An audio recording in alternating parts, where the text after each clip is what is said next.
Salut, dans cette vidéo, je vais te montrer comment utiliser Microsoft List. Alors, c'est relativement simple comme procédé. Microsoft List est tout simplement un logiciel de Microsoft que l'on pourra trouver directement grâce à Microsoft 365.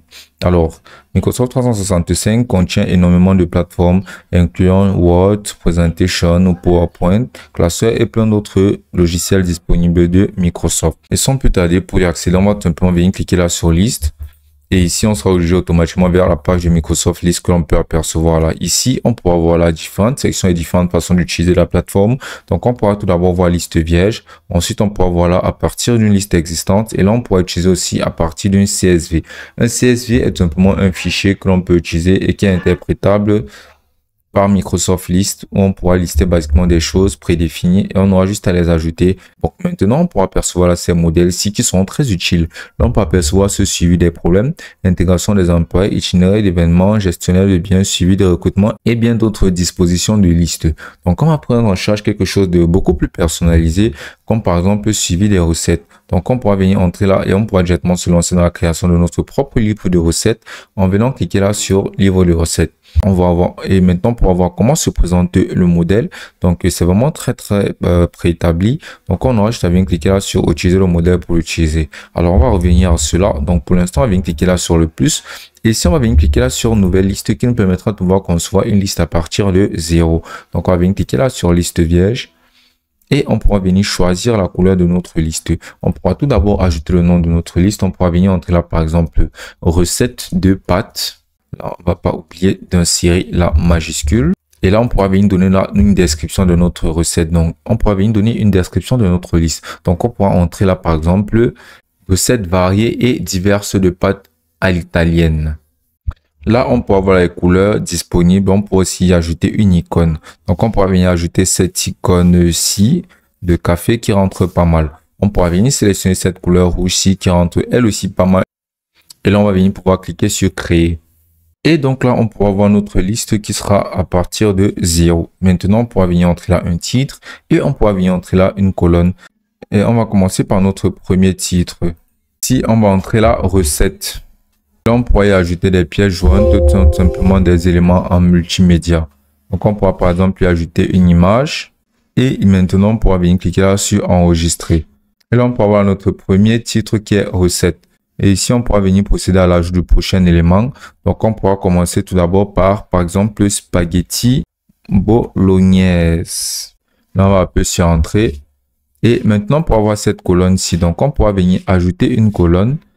Et en cliquant là sur ajouter une colonne, on pourra voir là le texte, le choix, la date et l'heure. On va venir cliquer là sur texte et on va venir cliquer sur suivant. Là, on va entrer là le nom de notre colonne. On pourra entrer là recette détaillée.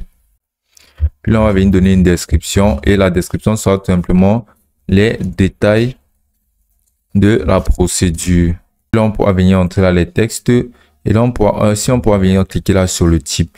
Et maintenant, on pourra voir les choix, on pourra voir là les dates et heures, plusieurs lignes de texte, personnes ou groupe, nombre, ligne hypertexte, image ou recherche. Donc, on pourra venir entrer là une ligne de texte et ensuite, on pourra voir les valeurs par défaut. Et là, on pourra venir cliquer là sur enregistrer. Donc maintenant, cette colonne-ci représentera basiquement les recettes détaillées. Donc maintenant, on va venir se lancer dans l'installation de notre recette. Donc la première recette qui était tout simplement celle de pâtes à l'italienne. On va venir entrer directement les procédures détaillées de ces recettes-là. Et là, comme on peut le voir, on aura entré les ingrédients. Et ici, pareil, on aura tout simplement entré les ingrédients nécessaires pour la prochaine recette.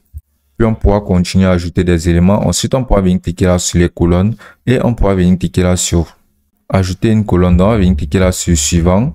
Et cela, au niveau du nom, on va venir entrer là temps de préparation.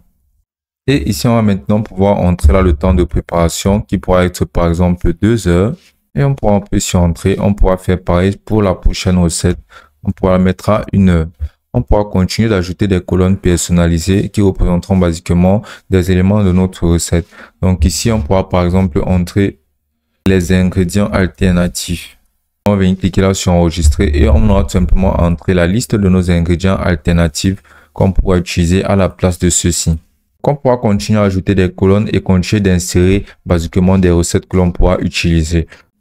Donc, il y aura pas mal d'autres options telles que les options de filtrage ou bien les options de regrouper par. Là, ça nous permettra de pouvoir regrouper par titre pour pouvoir, par exemple, tous les mettre dans un seul élément détail, dans un seul élément spécifique. On pourra venir cliquer là sur ajouter une affiche pour directement ajouter une affiche. Donc, on pourra créer un affichage et on pourra venir donner le nom de l'affichage. On pourra venir faire en sorte que ce soit une liste, un calendrier, une galerie d'images et plein d'autres.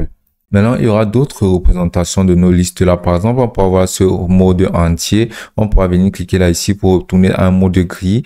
On pourra revenir cliquer ici pour revenir sur un mode un peu plus détaillé où on pourra voir en temps réel comment tout ça se présente.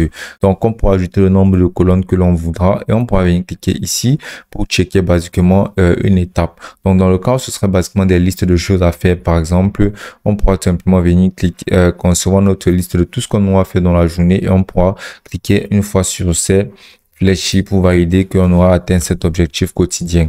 Donc, on pourra le faire pour chaque élément de tout ce qu'on aura fait dans la journée. Alors, je trouve que cette vue est beaucoup plus détaillée et beaucoup plus lisible pour le cas des personnes qui vont voir beaucoup plus de détails de manière facile sans forcément avoir à cliquer sur chacun des éléments.